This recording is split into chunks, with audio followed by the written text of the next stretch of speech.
Eu estava a caminho da casa da minha filha para o nosso jantar semanal. Ansioso por uma noite de conversa em família, recebi uma mensagem do meu advogado. A notificação piscava na tela. Ligue com urgência. Meu coração disparou. Liguei imediatamente, e o que ele me contou sobre a Juliana me deixou sem chão. Você não vai acreditar no que ela estava planejando. Antes de continuar, aproveita e se inscreve no canal e já comenta aí. Que horas são onde você está agora? Minhas mãos ainda estavam firmes nos relatórios trimestrais quando o celular vibrou de novo. Na tela apareceu o nome, Dr. Ricardo Nogueira. Preciso te avisar, disse ele em tom gelado. Juliana entrou com uma ação judicial. Ela quer que o senhor seja declarado incompetente para administrar a Andrade Tecnologia. A caneta escorregou da minha mão. 3 décadas construindo essa empresa e nunca imaginei ouvir uma coisa dessas do Ricardo. Isso é impossível, respondi, indignado.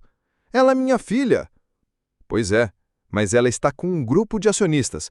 Alegam que o senhor perdeu sua capacidade de liderança por causa de instabilidade emocional. Afundei na cadeira. Do outro lado das enormes janelas do escritório, a vista da Avenida Paulista parecia embaçada, como se até São Paulo tivesse perdido as cores. A mesma paisagem que eu admirava há anos enquanto transformava a empresa em referência nacional. Quando vai ser a audiência? Perguntei, engolindo seco. Dentro de uma semana. E pelo tamanho da papelada que ela juntou, deve estar tramando isso há meses. Temos registros financeiros, atas de reuniões e testemunhas dizendo que o senhor anda errático. Comecei a andar de um lado para o outro. Lá fora, a chuva escorria no vidro como lágrimas que eu não conseguia derramar. Quem mais sabe disso? Perguntei. Por enquanto, o processo está lacrado, mas ela já conseguiu recrutar acionistas fortes, como o Carlos Ferraz, a Patrícia Soares e outros 3. Meu estômago embrulhou.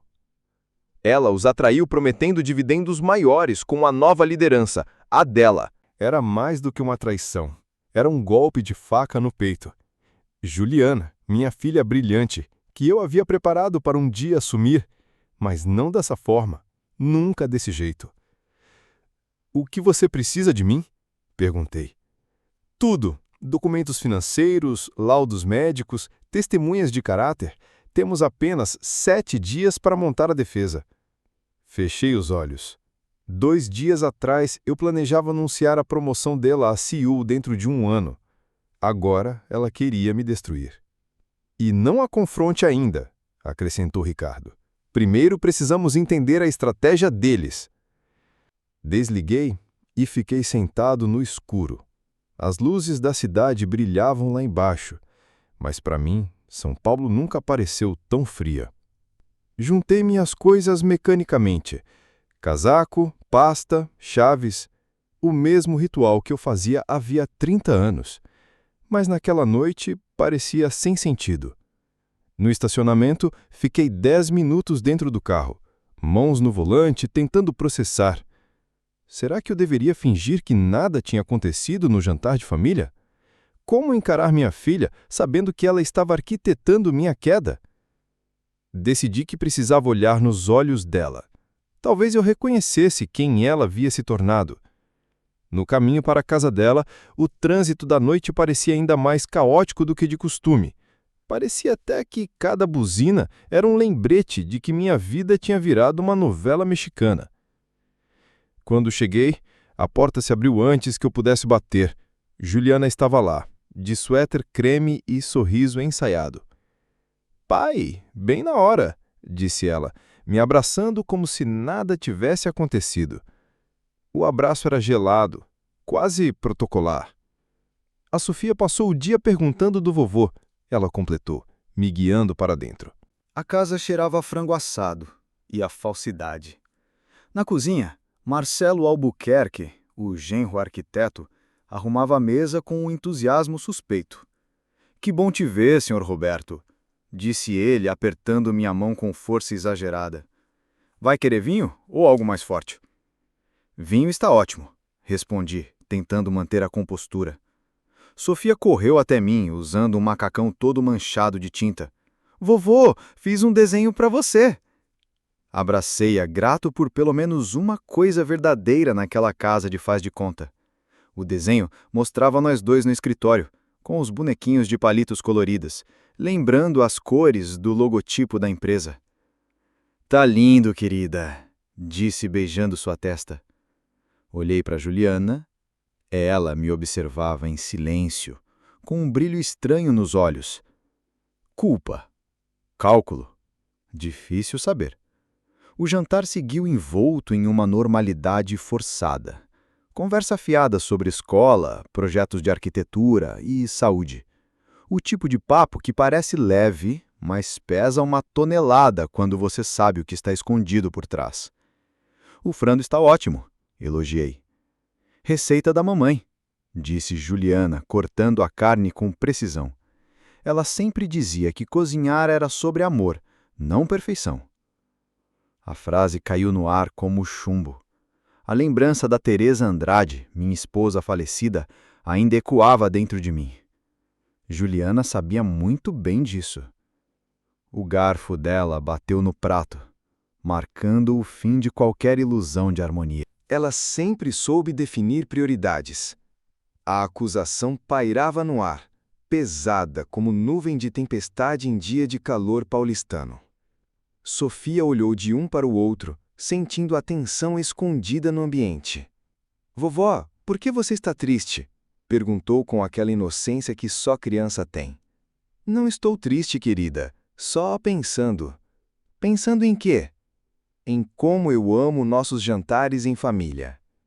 Os olhos de Juliana cruzaram com os meus do outro lado da mesa. Por um instante, enxerguei a garotinha que me esperava na janela todas as noites até eu chegar em casa. Mas o instante sumiu tão rápido quanto o trovão que ecoa e desaparece. "Mais vinho?" perguntou Marcelo, já estendendo a mão para a garrafa. A noite seguia devagar, como novela das 8 com capítulos arrastados. "Sobremesa? Café?" insistiu Sofia, me mostrando seus desenhos mais recentes. Tudo parecia um ritual normal de família. Mas por trás da mesa posta, havia uma traição enorme sendo disfarçada com guardanapos e sorrisos. Às 8h15, levantei-me para ir embora.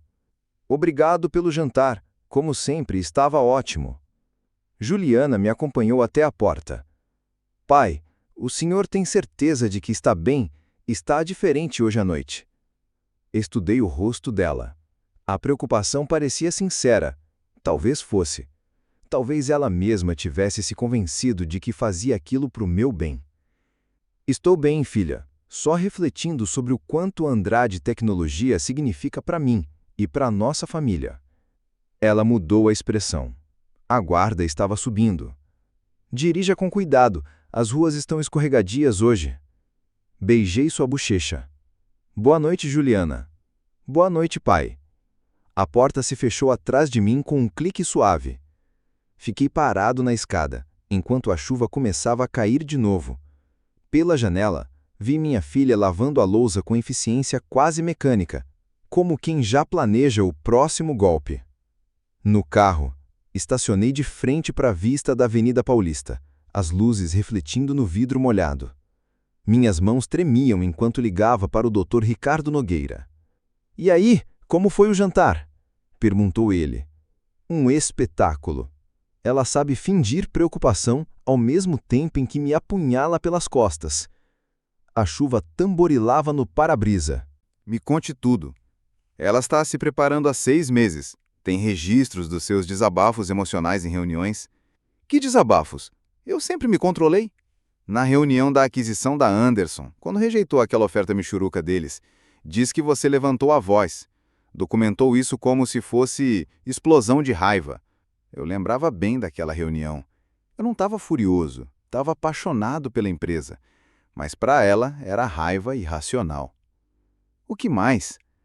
Decisões financeiras, a parceria com o Instituto Teresa Andrade, o programa de retenção de funcionários, coisas que custam dinheiro, mas que você via como investimento humano. Minha garganta apertou. Foram boas decisões.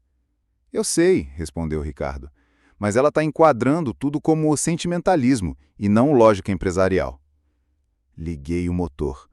Precisava me mover. Qual é o cronograma dela? Audiência na próxima sexta-feira. Se ela vencer, assume o controle temporariamente enquanto eu passo por uma avaliação psicológica. Se eu recusar, os acionistas votam para me tirar de qualquer jeito. E o pior, ela já tem apoio suficiente. Dirigi pelas ruas vazias de São Paulo, sentindo o peso da traição. Não era apenas um ataque a mim, era um desmonte completo de tudo que eu tinha construído. Em casa, subi para o escritório. 3 décadas de memórias estavam penduradas nas paredes, prêmios, fotos, lembranças de uma vida de trabalho. Abri o cofre e peguei as cartas de Teresa, escritas nos seus últimos meses de vida. Ela me alertava. Precisamos mais da sua atenção do que da empresa. Ela acha que você não a ama. Na época, ignorei. Juliana era independente, forte, bem-sucedida. Como poderia duvidar do meu amor? Mas agora, aquele orgulho parecia ter virado rancor. Meu computador apitou com um e-mail criptografado do Dr. Ricardo. Eram documentos legais, a queixa formal de Juliana, cheia de acusações e até recomendações médicas.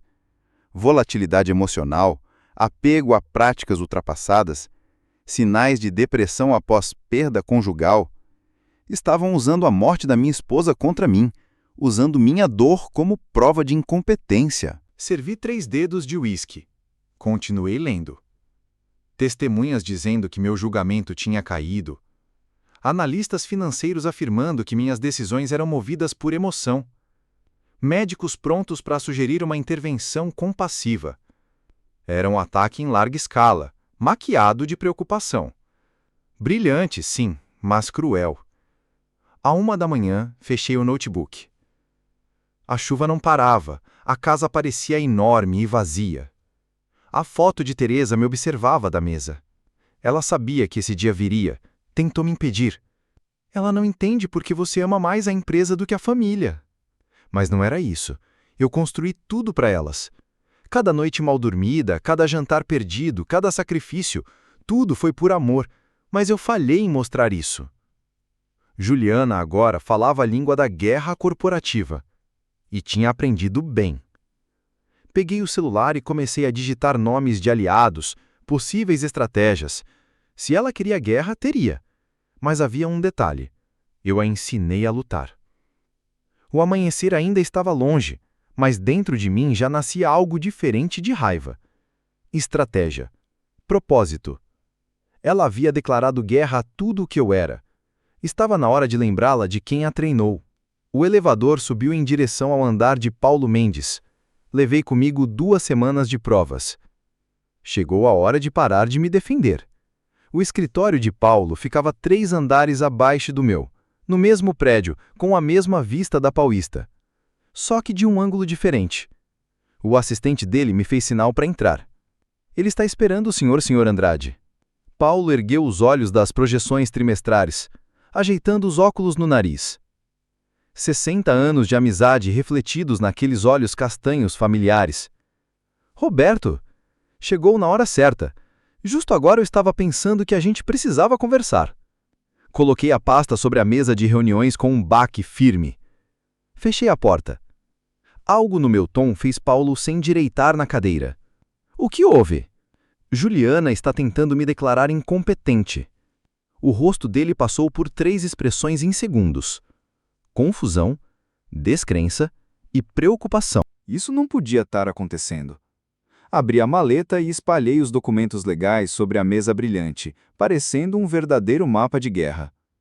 Juliana Andrade havia entrado com um processo há 2 semanas, pedindo controle temporário da empresa enquanto eu passava por uma avaliação psicológica. Paulo Mendes desabou na cadeira.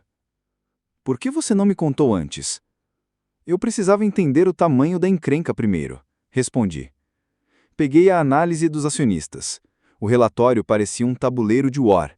Verde para os fiéis, vermelho para os conquistados pela Juliana, amarelo para os indecisos. O Carlos Ferraz já está comprometido, e a Patrícia Soares também, acrescentei. Mais 3 outros nomes. Paulo franziu a testa. Por que ela prometeu ao Ferraz um aumento de 15% nos dividendos? Baseado em quê? corte de pessoal. Um arrepio percorreu minha espinha. Juliana falava em implementar inteligência artificial e automação. Eu sabia o que isso significava: destruir a cultura que construímos em mais de 30 anos. Mas tente explicar isso para os jovens acionistas que só enxergam números, como se a empresa fosse uma planilha de Excel. Paulo, com seu acesso privilegiado aos e-mails internos, já vinha monitorando as movimentações. Ele abriu no computador uma sequência de mensagens que mostrava tudo. Juliana tinha sido meticulosa, quase uma vendedora de porta em porta, mas de luxo. A cada acionista, uma promessa diferente. Para o Ferraz, projeções de lucro. Para a Patrícia, estudos de eficiência. Para outros, discursos de modernização. Ela está vendendo uma ilusão lucrativa. As planilhas dela mostravam receitas futurísticas, só possíveis se metade da equipe sênior fosse demitida e o atendimento ao cliente substituído por robôs. Isso não era inovação, era vandalismo corporativo. Coloquei sobre a mesa os relatórios reais da Andrade Tecnologia. 3 anos seguidos de crescimento constante, lucros firmes, clientes satisfeitos e equipe orgulhosa. Nossa média de crescimento é de 12% ao ano, retenção de 94% dos funcionários e índice de satisfação do cliente no topo do mercado. Mas Juliana promete um crescimento de 25% com uma reestruturação estratégica. Eu quase ri de nervoso. Reestruturação estratégica. Nome bonito para cortar gente e acabar com vidas. Olhei para Paulo. E o Ferraz? Ele foi totalmente para o lado dela? Não sei, respondeu ele. Ele gosta de estabilidade a longo prazo, mas tem medo de perder a próxima grande onda. Então lembramos o que acontece com empresas que seguem todas as modinhas. Mostrei a ele uma pasta com inscrição: Análise da concorrência. Citei a Techflow Industries. Eles automatizaram tudo. O preço das ações triplicou e logo depois o atendimento ao cliente virou um caos. Hoje valem 20% do que já valeram. Passamos a hora seguinte mateando a estratégia. Quem ainda poderíamos resgatar? Como convencer sem parecer desesperados? Do lado de fora, a chuva de fevereiro em São Paulo descia pesada, deixando a vista da Avenida Paulista cinzenta como um campo de batalha. Tem outra coisa, disse Paulo, baixando o tom. Sua representação legal. Doutora Fernanda Rocha? Não tô falando dela. Sofia Andrade contratou a doutora Fernanda. O Ricardo Nogueira me contou. Suspirei. Ela é boa, agressiva, transforma qualquer audiência em espetáculo. Então a gente dá um espetáculo melhor. O computador de Paulo apitou com um lembrete. Reunião do conselho na semana seguinte, revisão trimestral de rotina. Ela vai se mudar para lá, a menos que a gente se antecipe. Fechei a maleta, mas deixei os documentos espalhados como prova de guerra. Marque um almoço com o Ferraz esta semana, em terreno neutro. Morton, no centro, quinta-feira. O objetivo? Medo. Mostre o que acontece com investidores que apostam contra uma liderança comprovada. Em 2 horas eu tinha deixado de ser vítima para assumir o papel de general. Juliana queria guerra? Pois teria. O escritório do Dr. Ricardo Nogueira ocupava o 20º andar de um prédio imponente no centro. Madeira de lei por todo lado, couro nas cadeiras, aquele ar de advogado que cobra por vírgula digitada. Cheguei 10 minutos antes, maleta carregada com a inteligência de Paulo. A recepcionista me ofereceu café, aceitei, sabia que seria uma longa manhã. Senhor Roberto Andrade, Ricardo apareceu à porta. Pronto para a batalha? Sua sala de conferências parecia um QG militar. Os documentos do processo de Juliana cobriam uma parede, meus materiais de defesa ocupavam a outra, havia até um espaço reservado para nossos planos de ataque. Mostre-me tudo, pedi. Ele levantou uma pasta grossa, o processo oficial, 47 páginas de acusações, evidências e recomendações médicas. Cada elogio à minha liderança transformado em instabilidade emocional. Cada risco calculado de inovação reposicionado como purista e inflexível. Como mau julgamento. Ela afirma que o senhor perdeu contato com o mercado. Perdido? Tivemos crescimento de 12% no último ano, rebati. Mas, segundo ela, tudo graças às iniciativas dela, não às suas. Era o clássico, reescrevendo a história com ela de protagonista. E as evidências? Ricardo me mostrou outra pilha. 6 meses de reuniões registradas, destacando momentos em que, supostamente, eu teria agido de forma emocional demais. Decisões que ela chama de sentimentalismo, em vez de estratégia. Citaram até a parceria com o Instituto Teresa Andrade, como se filantropia fosse sinal de fraqueza. Parei para refletir. Quantas vezes no trabalho alguém já não chamou atitude humana de fraqueza? Isso já aconteceu com você? Ricardo me encarou. E sua advogada, doutora Fernanda Rocha? O rosto dele endureceu. 38 vitórias em 42 disputas. É especialista em disputas familiares corporativas. Sabe transformar qualquer patriarca em velho ultrapassado. No computador ele mostrou a foto dela. Traços fortes, sorriso predatório. Uma mulher que construiu a carreira destruindo legados. Então, escrevemos um roteiro melhor, disse ele. Ricardo apresentou nosso plano. Testemunhas de caráter, laudos médicos, provas financeiras. Tudo mostrando minha plena lucidez. Agendei até exames cognitivos com 3 médicos independentes. Um exagero, talvez, mas necessário. Aos 62 anos, eu me sentia mais lúcido que muitos marmanjos de 30, mas Juliana usava até minha dor pela morte da Teresa como munição. Dizia que meu luto teria comprometido meu julgamento. O cálculo era frio, quase desumano. Qual a nossa contra-estratégia? Perguntei. Ele sorriu. Transformar a maior arma dela na fraqueza. Mostrou os e-mails de Juliana, suas promessas irreais aos acionistas. Nosso plano era contra-atacar com uma reconvenção, violação do dever fiduciário, conspiração para fraudar acionistas e até inflição intencional de sofrimento emocional. Isso vai funcionar? Perguntei. Vai. Obrigar ela a se defender em vez de só atacar. Assinei as 23 páginas com mãos firmes. Nada de tremor, apenas determinação. Quando o protocolamos? Hoje mesmo. Até às 5 da tarde, a doutora Fernanda Rocha já vai estar com cópia na mesa dela. A chuva lá fora tinha virado quase um ronco de fundo. Fevereiro em São Paulo era sempre traiçoeiro, ou um calor de rachar, ou um temporal que deixava a cidade inteira parecendo um grande piscinão. Clima perfeito para uma guerra jurídica. Mais uma coisa, disse o Dr. Ricardo Nogueira. A data da audiência? 15 de março, 3 semanas. Calculei rapidamente. Tempo suficiente para preparar as testemunhas. Se a gente corresse... Nesse momento, o assistente do Dr. Ricardo bateu à porta. Com licença, o Sr. Wilson já chegou para a consulta das 11h30. Paulo Mendes entrou carregando sua maleta como quem carrega munição para uma batalha. Senhores, prontos para salvar a nossa empresa? Disse ele, com aquele tom meio debochado. Nós 3 ficamos em volta da mesa de conferências, observando as provas de traição familiar espalhadas sobre o mogno polido. Juliana quer brincar de joguinhos jurídicos, pois agora ela vai aprender as regras de verdade. Lá fora, a vista da Avenida Paulista sumia numa névoa cinzenta, mas dentro daquela sala, a clareza se cristalizava. A guerra tinha começado. As posições já estavam escolhidas. Era hora de lembrar a minha filha quem foi que lhe ensinou a lutar.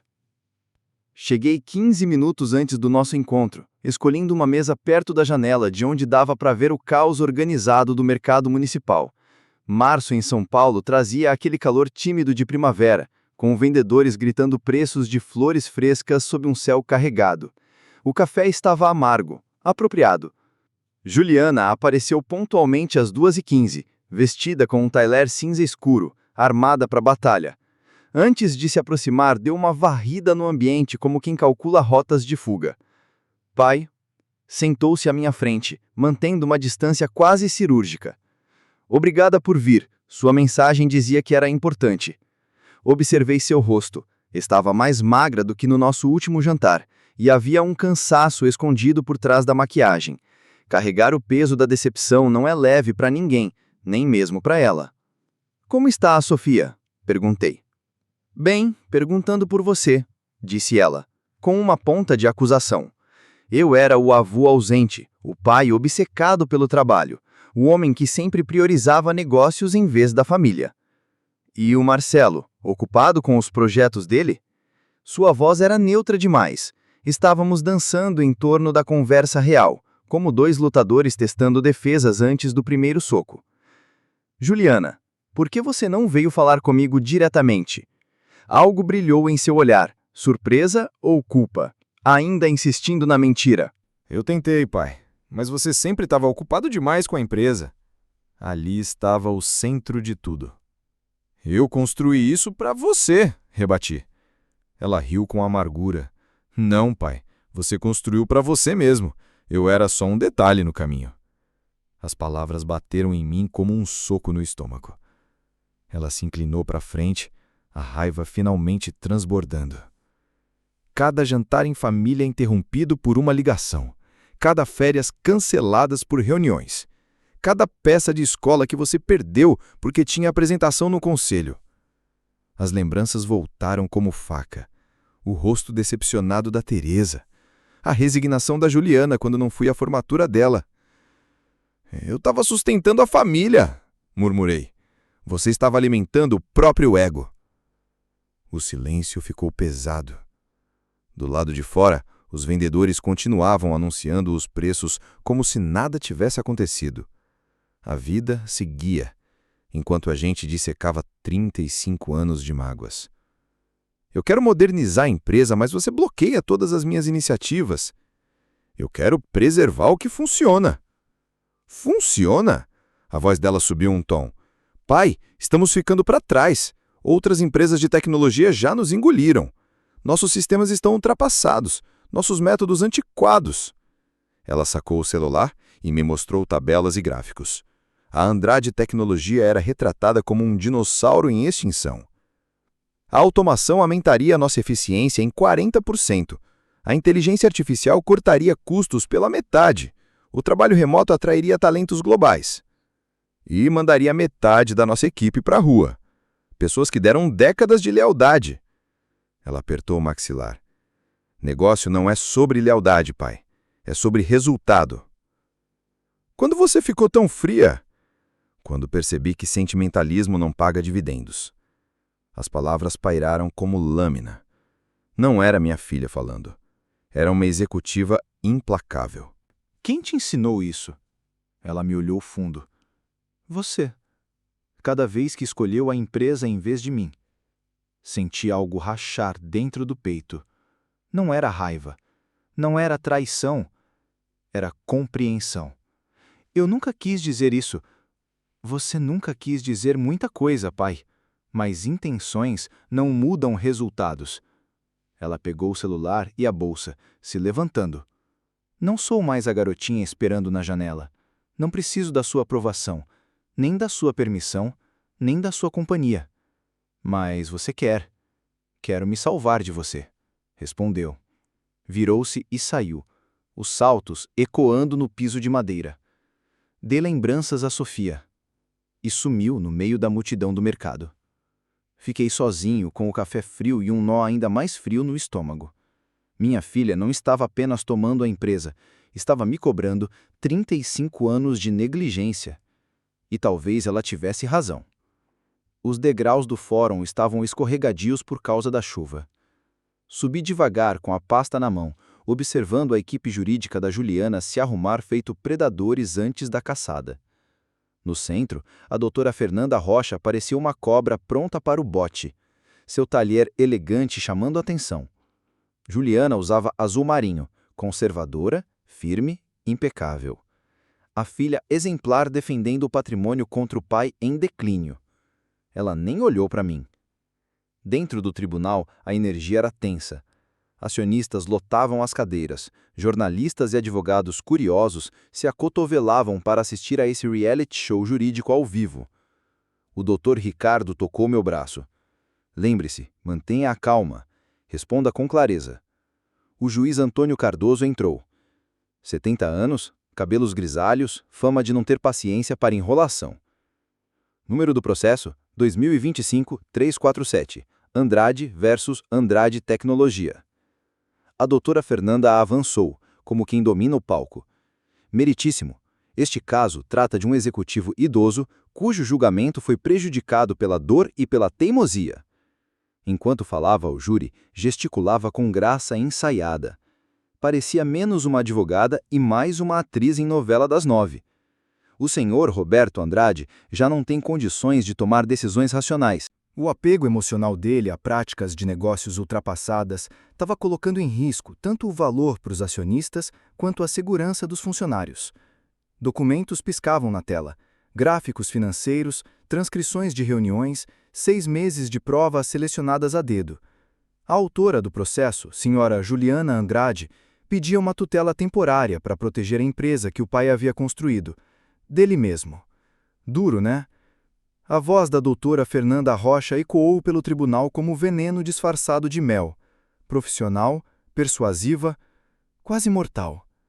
Então, Juliana subiu ao banco das testemunhas. Minha filha brilhante e ambiciosa. E lá estava ela, jurando solenemente me destruir. Senhora Juliana Andrade, começou Fernanda, com aquela suavidade venenosa. Poderia descrever o comportamento recente do seu pai?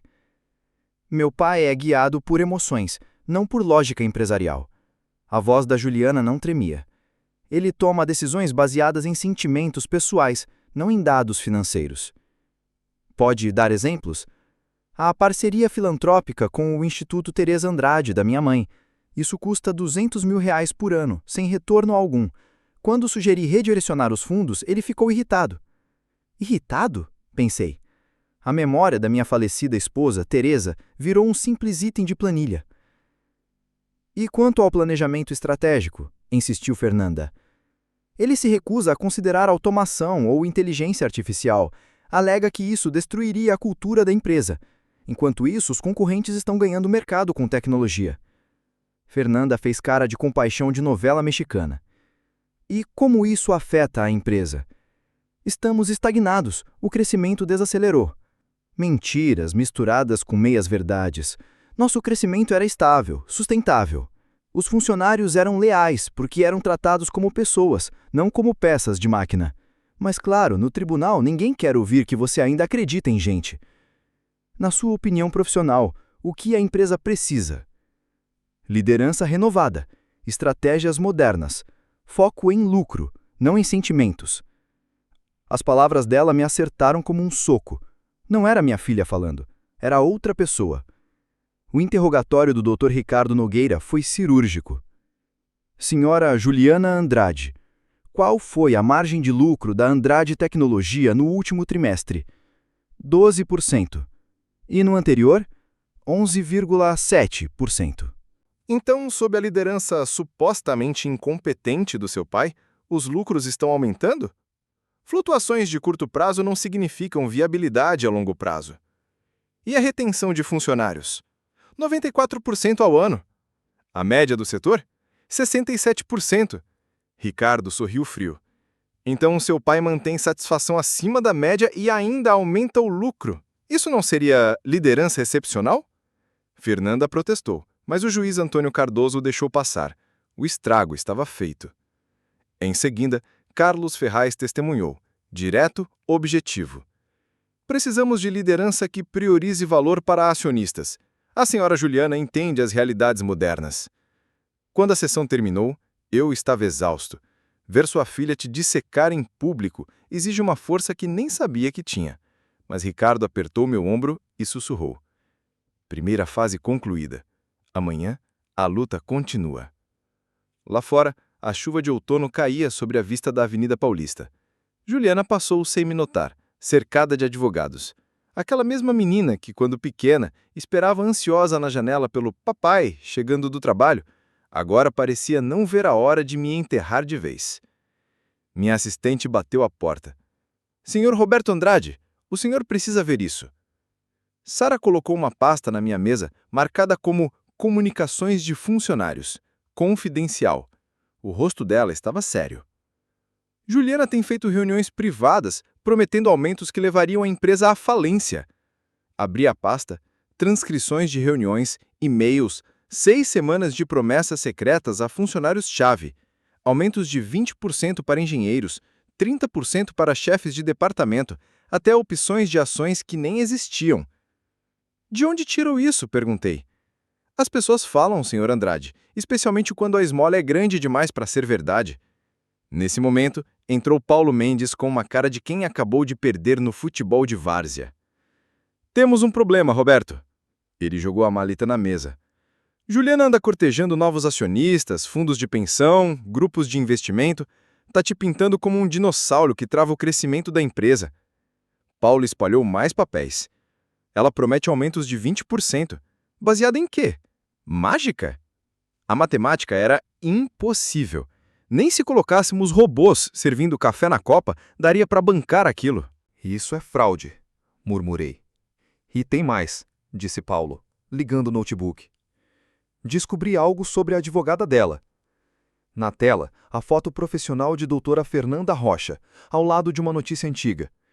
Foi sancionada pela OAB há 2 anos, acusada de subornar testemunha em um caso parecido.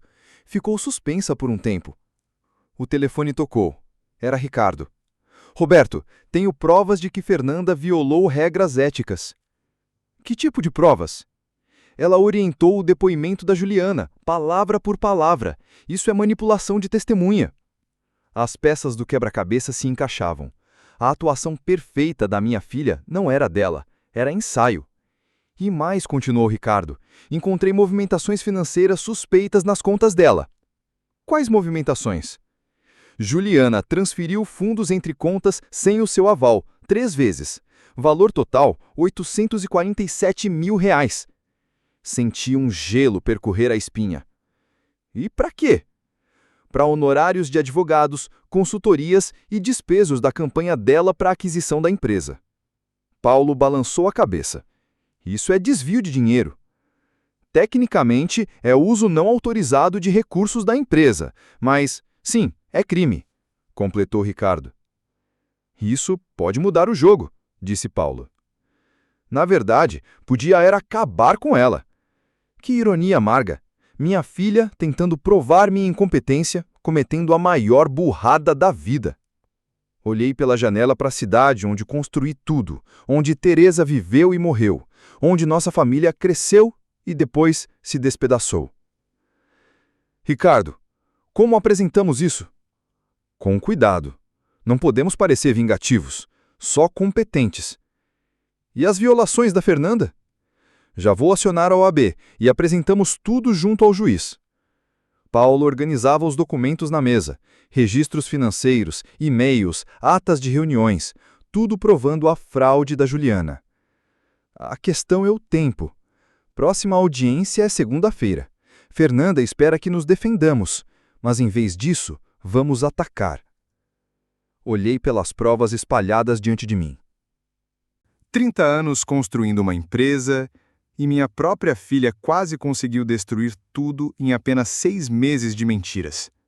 Mas, como acontece com o boleto atrasado, cedo ou tarde a verdade aparece. Agende uma reunião com nossas testemunhas de caráter. Quero que estejam preparadas para o interrogatório daqueles de novela das 9. Paulo Mendes assentiu com seriedade. Já deixei tudo pronto. Patrícia, da contabilidade, e David, da engenharia. Eles vão confirmar a sua competência e também as mentiras dela. E os funcionários, a quem ela fez promessas? Perguntei.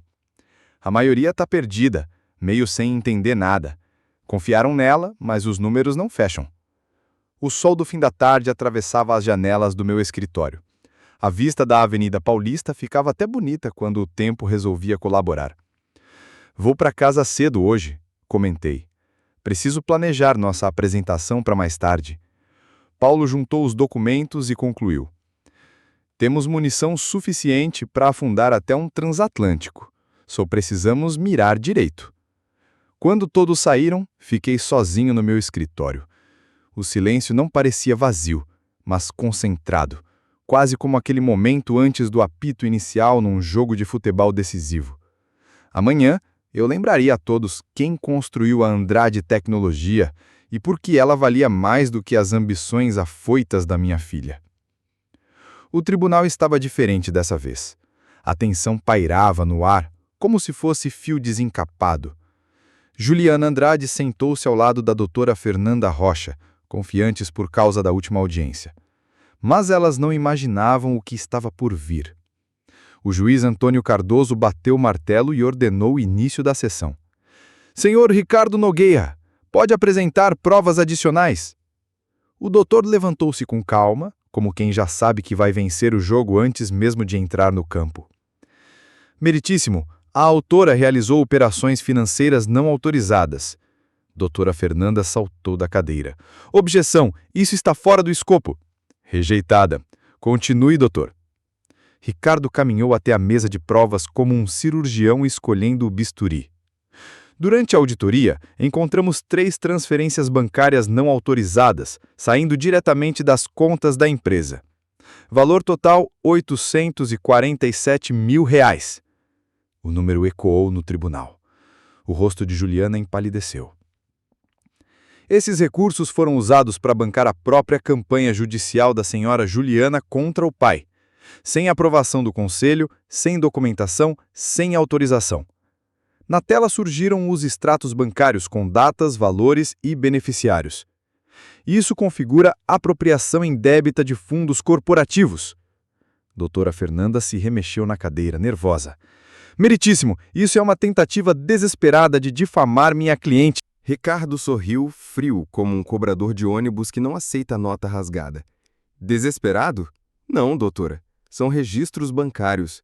Matemática não mente. Ele se virou para Juliana, que já não parecia a executiva confiante, mas sim alguém vendo seu castelo de cartas desabar. Além disso, continuou Ricardo, temos provas de manipulação de testemunhas. Doutora Fernanda perdeu o controle. Isso é um absurdo! A doutora orientou o depoimento de sua cliente, fornecendo frases ensaiadas, pistas emocionais e respostas prontas. Temos gravações. O juiz Antônio Cardoso franziu o senho. Gravações? Sim, meritíssimo. As câmeras de segurança do prédio, com áudio incluso, registraram as sessões de coaching entre a doutora e a autora. O juiz respirou fundo, sombrio. Quero essas gravações analisadas imediatamente. Chegou minha vez de depor. Eu estava tranquilo, centrado, preparado. Senhor Roberto Andrade, começou Ricardo. Há quanto tempo o senhor administra a Andrade Tecnologia? Há 30 anos. Fundei a empresa em 1995, com R$ 50 mil emprestados, usando minha própria casa como garantia. Hoje, a receita anual ultrapassa 247 milhões de reais, com lucro líquido de 29 milhões e meio.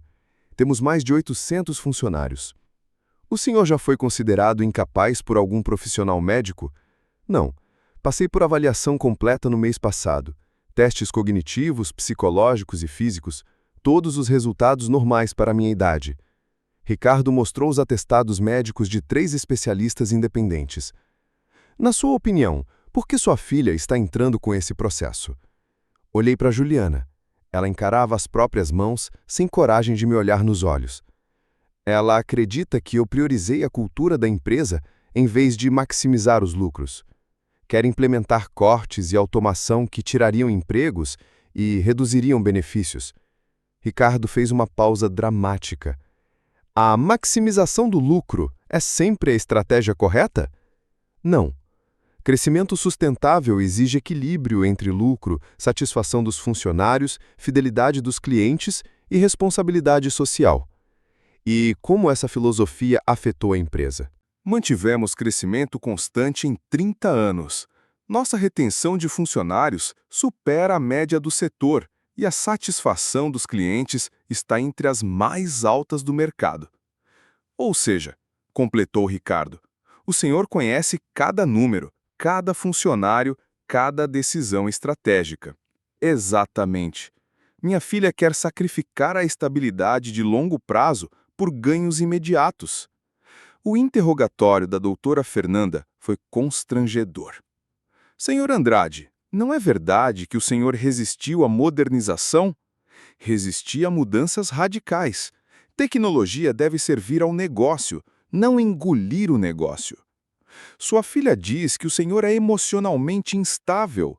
Minha filha é jovem e impaciente. Ela confunde paixão com instabilidade, convicção com teimosia. Ela afirma que o senhor toma decisões com base em sentimentos. Eu tomo decisões com base em experiência. Foram 30 anos construindo algo duradouro. As evidências eram fortes demais. Juliana havia exagerado, e feio. Quando Carlos Ferraz voltou a testemunhar, sua confiança já tinha evaporado. Talvez eu tenha sido otimista demais nas projeções. O senhor ainda apoia a candidatura da senhora Juliana à liderança da empresa? Perguntou o juiz. Depois de longa pausa, Carlos respondeu: Estou reconsiderando minha posição. A argumentação final da doutora Fernanda soou oca. Apesar dessas acusações, o ponto central é a resistência do senhor Andrade à modernização. Mas a resposta de Ricardo foi cirúrgica. O ponto central é: uma filha pode roubar a empresa do próprio pai por meio de mentiras, apropriação indébita e manipulação de testemunhas? O semblante do juiz endureceu. Ordem no tribunal. Dadas as graves acusações de má conduta financeira e potenciais violações éticas, este caso requer análise mais aprofundada. Juliana finalmente ergueu os olhos para mim. Havia neles a mesma confusão que eu já tinha visto nos olhos de sua mãe, Teresa Andrade. O tribunal se reunirá novamente em uma semana para a decisão final. Enquanto a sala esvaziava, Juliana se aproximou, hesitante. Pai. Por um instante, ela parecia a menininha que um dia me pedia histórias para dormir. Eu nunca quis que chegasse a esse ponto. Mas chegou, minha filha. Chegou. Ela saiu com sua equipe de advogados derrotada, me deixando sozinho em meio aos destroços da nossa própria família. A vitória tinha gosto de cinzas quando significava destruir a própria filha. Todos de pé para receber o honorável juiz Antônio Cardoso, ecoou no tribunal. E lá estávamos nós, acionistas, advogados e familiares que mais pareciam estranhos, reunidos numa novela ruim de horário nobre. Ao meu lado, senti a presença firme de Paulo Mendes, meu braço direito nessa guerra judicial. O juiz entrou carregando o peso da decisão, acomodando-se atrás da bancada, com os papéis organizados com aquela precisão que só funcionário público meticuloso tem. Podem se sentar. O silêncio foi absoluto. 3 meses de guerra familiar se resumiam a este momento. No caso Roberto Andrade versus Andrade Tecnologia, cheguei à minha decisão. Meu coração parecia uma escola de samba dentro do peito. Do outro lado, Juliana Andrade estava sentada, rígida, com a mão da doutora Fernanda Rocha pousada em seu ombro, tentando dar um ar de apoio. Após analisar todas as provas, depoimentos e documentos, este tribunal não encontra fundamento para declarar o senhor Roberto Andrade incompetente para administrar seus negócios. O alívio me invadiu como um banho morno, mas vazio. Além disso, as evidências de irregularidades financeiras e possível manipulação de testemunhas levantam sérias preocupações sobre a conduta da autora. Os ombros de Juliana desabaram. Ela perdeu toda a vontade de lutar. O caso estava arquivado. Roberto Andrade seguia no comando da Andrade Tecnologia. Paulo se inclinou para a frente e sussurrou. A justiça prevaleceu. Prevaleceu? Talvez, mas não tinha graça nenhuma quando a vitória custava o coração da própria filha. O doutor Ricardo Nogueira apertou minha mão com aquela formalidade seca de advogado. Parabéns, senhora Andrade. Sua competência foi justificada. Justificada. A palavra soou amarga, como café frio. Do outro lado do tribunal, lá vinha ele, Carlos Ferraz. O oportunista de marca maior já se aproximava com aquele sorriso de político em campanha. Senhor Roberto, quero expressar minha total confiança em sua liderança. Ontem ele jurava lealdade a Juliana, hoje já era meu aliado fiel. Respondi seco. Claro, Carlos. Tudo como sempre. A doutora Fernanda Rocha recolheu seus papéis com a precisão de uma secretária eletrônica. A carreira dela levou um baque, e ela sabia disso. Juliana continuava imóvel, encarando suas próprias mãos. Aos poucos, a sala do tribunal foi esvaziando. Repórteres rabiscavam freneticamente, acionistas cochichavam novas estratégias, gente comum voltava para sua vida normal, depois de assistir uma família se despedaçar. Mas eu não conseguia me mexer. A vitória deveria ser doce. Não era. Paulo tocou meu braço. Você fez o que tinha que fazer. Será mesmo? Ou será que Juliana estava certa o tempo todo sobre as minhas prioridades? Você protegeu o que construiu? O que nós construímos? Sim, a empresa estava salva, minha reputação intacta, os acionistas satisfeitos. Mas o que importava de verdade, meu relacionamento com minha filha, estava em ruínas. Juliana se levantou devagar, pegando sua bolsa. Marcelo Albuquerque a esperava na porta, visivelmente aliviado.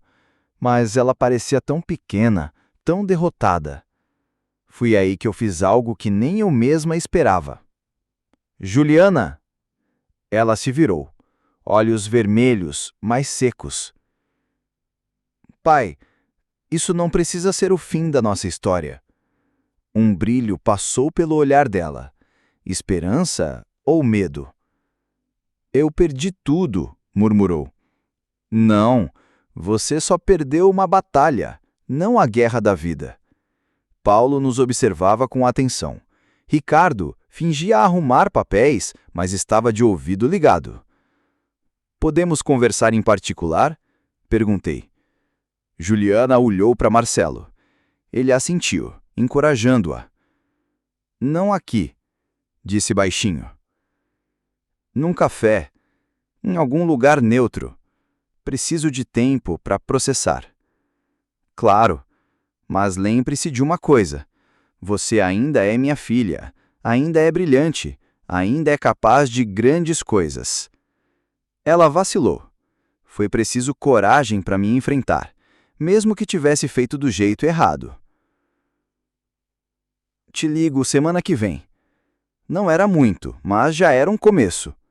Enquanto ela se afastava com Marcelo, senti algo que não esperava. Não era vitória, não era vingança, era esperança.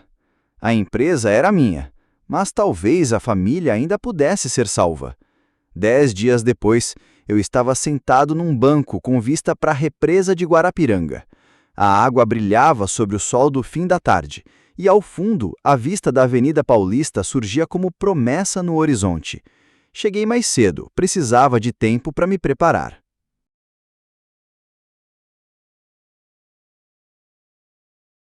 Aquela conversa definiria se ainda tínhamos futuro ou apenas um passado de processos judiciais. Juliana apareceu às 3h15, caminhando devagar pela grama. Vestia jeans e um suéter simples, sem sua armadura formal de tribunal. Apenas minha filha, de verdade. Sentou ao meu lado, mantendo uma distância calculada. Obrigada por vir, pai. Tenho pensado no que você disse no tribunal. O lago batia contra a margem, enquanto corredores passavam e a vida seguia, indiferente ao nosso drama. Pai, eu nunca senti que você tivesse orgulho de mim. As palavras me acertaram como tijolada. Juliana, cada conquista sua parecia invisível. Cada vitória sua era engolida pela próxima reunião do conselho. Virei-me para ela. Sempre tive orgulho de você, só não soube demonstrar. Ela suspirou fundo. Mamãe tentou te avisar. Dizia, ela precisa de palavras, não só de oportunidades. A voz de Teresa ecoava, mesmo depois de tantos anos, e era verdade. Ela sempre pedira minha atenção, mais do que meu dinheiro. Eu só queria provar que era digna do seu amor. Meu amor não precisa de provas, filha. É incondicional. Ela riu, amarga.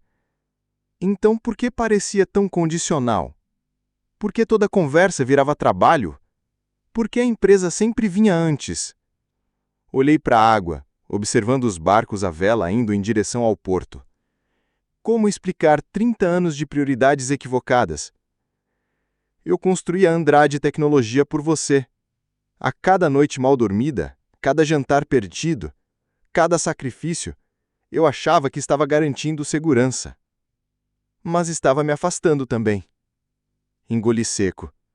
Sim, confundi prover com ser pai. Confundi sucesso com amor. Os olhos dela se encheram de lágrimas.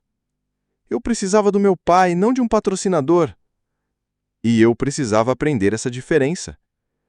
O silêncio se instalou entre nós. Não era desconfortável. Era honesto. Quando entrei com aquele processo, não estava apenas brigando pela empresa. Eu estava lutando por reconhecimento, por provar que eu também era importante para você. Você sempre foi importante, respondi meio sem jeito, só que eu demonstrei isso da pior forma possível. Juliana Andrade enxugou os olhos com as costas da mão. Eu quase destruí tudo.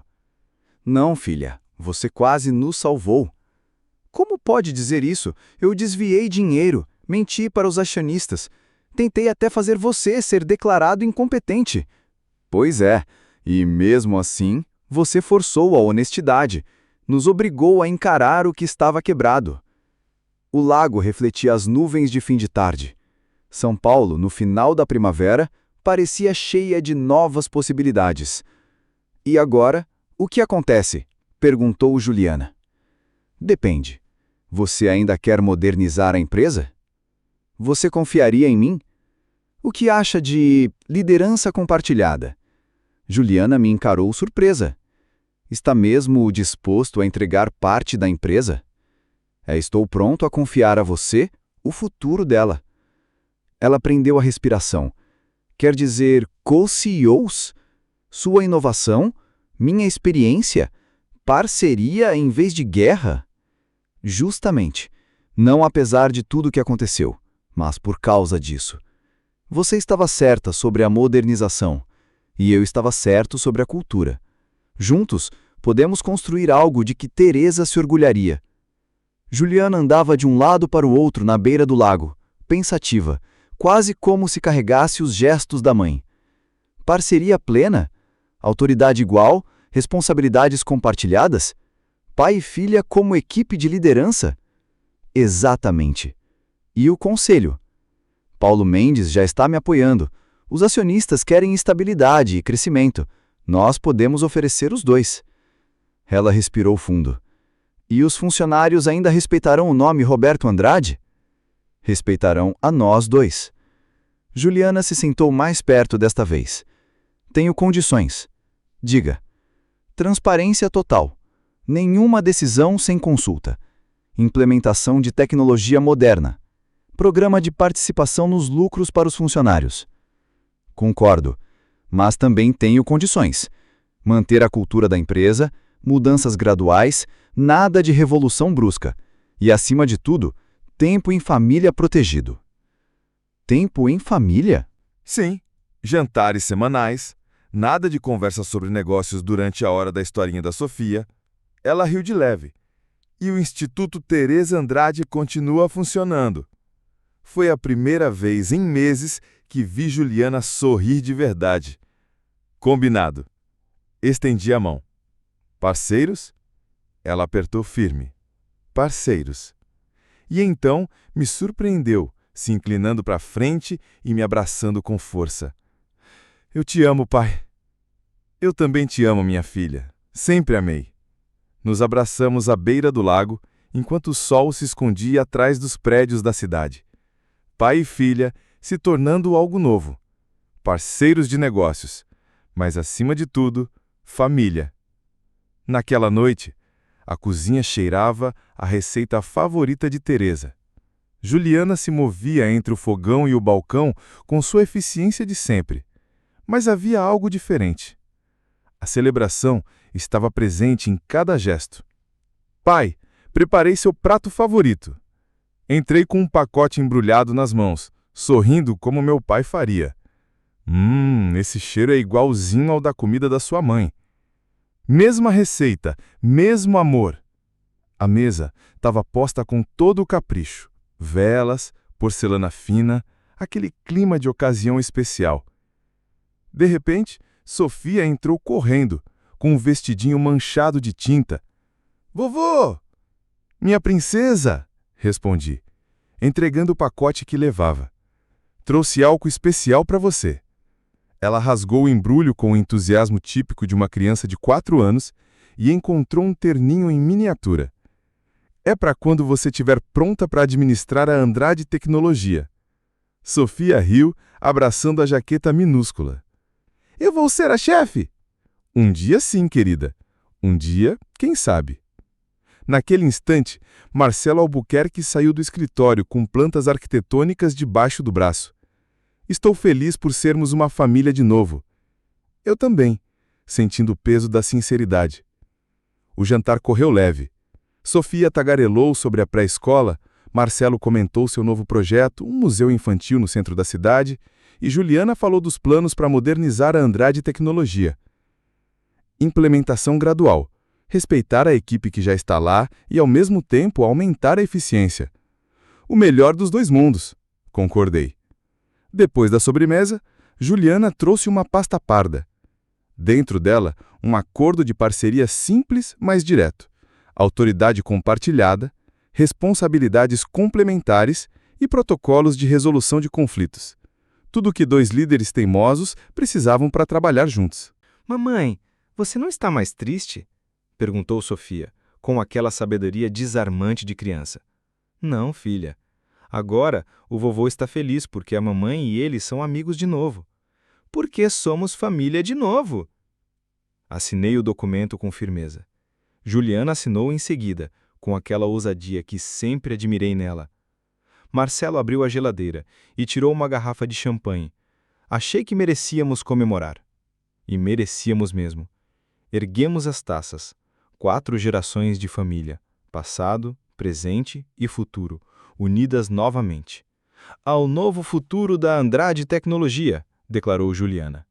Às parcerias familiares, acrescentei, e sem brigas, pelo amor de Deus. Sofia levantou o copinho de suco com seriedade. Ah, família! Rimos, brindando até incluir o suco de maçã dela. Marcelo ergueu seu copo mais alto. Para a Teresa, que adoraria ver este momento. Repetimos em coro, e por um instante senti a presença dela no sorriso de Juliana, na risada de Sofia, na esperança que borbulhava na taça. O champanhe tinha gosto de futuro. E segunda-feira, o que acontece? Perguntou Sofia. Segunda-feira, a mamãe e o vovô vão trabalhar juntos, explicou Juliana. Como uma equipe? Exatamente como a melhor equipe. Peguei Sofia no colo e a girei no ar. A melhor equipe de São Paulo! Lá fora, o verão começava. Dias longos, noites quentes e novas oportunidades. Dentro de casa, também começávamos de novo. Não éramos mais a mesma família de antes da guerra judicial. Éramos algo melhor, honestos, unidos. À medida que a noite avançava, fomos para a sala. Sofia mostrou seus desenhos. Juliana e Marcelo organizaram a agenda da semana. Momentos simples, mas profundos, depois de tanta tempestade. Às 8h30, peguei minhas coisas e uma pilha de desenhos de palitinhos e me preparei para sair. Até segunda, parceiro! Disse Juliana. Até segunda, filha! A viagem de volta me levou pelas ruas familiares de São Paulo. Passamos pela Torre Andrade, pelo tribunal onde travamos nossas batalhas e pela Avenida Paulista, onde a verdade começou a emergir. Cada esquina parecia apontar para o amanhã. Estacionei em frente à minha casa e fiquei olhando os desenhos de Sofia. Bonequinhos sorridentes, com os nomes vovô e mamãe, sentados em mesas grandes, trabalhando juntos. A visão de harmonia de uma criança de 4 anos. Plano de negócios perfeito. Agora me diz, o que você achou da decisão final do Roberto Andrade? Você perdoaria um filho ou filha que tentasse lhe acusar de incapacidade intelectual e profissional para tomar a direção de sua empresa?